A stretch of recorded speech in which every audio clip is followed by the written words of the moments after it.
یا اغیثینی یا اغیثینی، اس کو 300 مرتبہ آپ نے پڑھنا ہے۔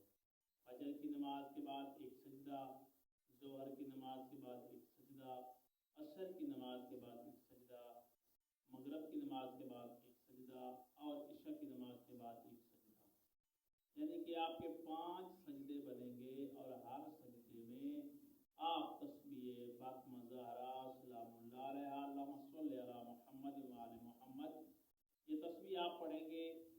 بسم اللہ الرحمن الرحیم، یا اغیثنی یا اغیثنی یا اغیثنی، یہ تسبیح ہے، اس کو آپ نے پڑھنا ہے۔ انشاءاللہ بی بی زہرا سلام اللہ علیہا آپ کی مدد فرمائیں گی۔